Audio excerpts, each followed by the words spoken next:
Hello students, question number 4 from JEE Main 2022. 26 July shift 2. The question is summation I j equal to 0 से लेके n product of N C I into N C J का value बताना है मुझे, where I is different from J, है ना। आई and J equal नहीं होना चाहिए। इसको अगर एक्सपैंड करूँ तो जैसे मान लो आई का वैल्यू मैं 0 सेलेक्ट करता हूँ तो यहाँ आ जाएगा एन सी 0। अब इसके साथ में जो पॉसिबल वैल्यूज़ ऑफ जे हो सकती है वो 0 के अलावा कुछ भी ले सकता हो, क्योंकि आई और जे इक्वल नहीं होना चाहिए इस हिसाब से। तो इससे मल्टीप्लाई क्या आएगा, एन सी 1 आएगा, प्लस आएगा फिर एन सी 2 आएगा, फिर आएगा प्लस एन सी 3 आएगा से लेके इस तरीके से एन सी एन तक मैं सारे मल्टीप्लाई कर सकता हूँ। प्लस नेक्स्ट जब मैं एन सी 1 आई का वैल्यू जब मैं 1 सिलेक्ट करूँगा तो जे के लिए मेरे पास 1 ऑप्शन नहीं होगा, उसके अलावा सारे होंगे। यानी क्या आएगा एन सी 0 प्लस डायरेक्टली फिर आएगा एन सी 2 से लेके इस तरीके से एन सी एन तक आएगा।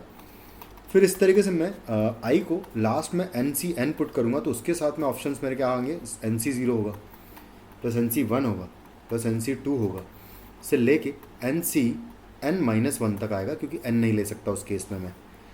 अब इन सबको जब मैं आपस में मल्टीप्लाई करूँगा तो N C 0 into N C 1 यहाँ से आएगा, N C 0 into N C 1 यहाँ से भी आएगा। इसके अलावा N C 0 into N C 1 कहीं से नहीं आएगा, मतलब 2 टाइम्स आएगा। तो हर एक टर्म बेसिकली 2 बार आएगी। तो इन सारी टर्म्स को अगर कंबाइन करके लिखो तो ये 2 टाइम्स हो जाएगा, N C 0 into N C 1 plus N C 1 into N C 2 plus से लेके इस तरीके से एन सी एन,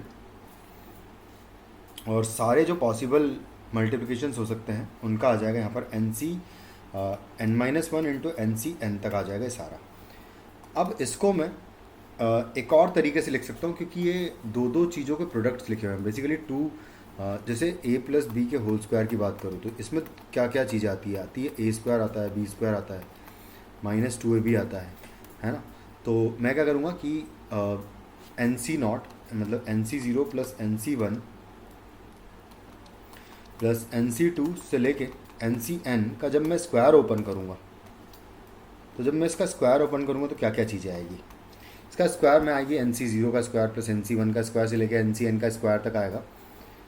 और दूसरी चीज़ें आएगी दो दो के पेयर्स में, तो सबके प्रोडक्ट्स आएंगे। तो मुझे दो दो के पेयर वाले प्रोडक्ट तो चाहिए, बट मैं इसमें से माइनस कर दूंगा क्या चीज़, एन सी 0 का स्क्वायर प्लस आएगा एन सी 1 का स्क्वायर प्लस एन सी 2 का स्क्वायर से लेके एन सी एन का स्क्वायर जो है ये माइनस कर दूंगा, तो बेसिकली यही आ जाएगा। तो मैं ये वाली चीज़ जो है इस पूरे को मैनिपुलेट करके हम लोग इस तरीके से लिख सकते हैं। और ये बहुत इजी चीज़ लिखी हुई है, ये है समेशन ऑफ बाइनोमियल कोफिशिएंट। और सम ऑफ बाइनोमियल कोफिशिएंट जो है 2 की पावर n होता है और उस पर पावर n है, सॉरी 2 है, और माइनस ये sum of squares of binomial coefficients है जिनका वैल्यू होता है 2n Cn। तो यहाँ पर बेसिकली आ जाएगा 2n Cn। तो यही हो जाएगा आपका आंसर, जो कि होगा 2 की power 2n minus 2n Cn, which is in option 1.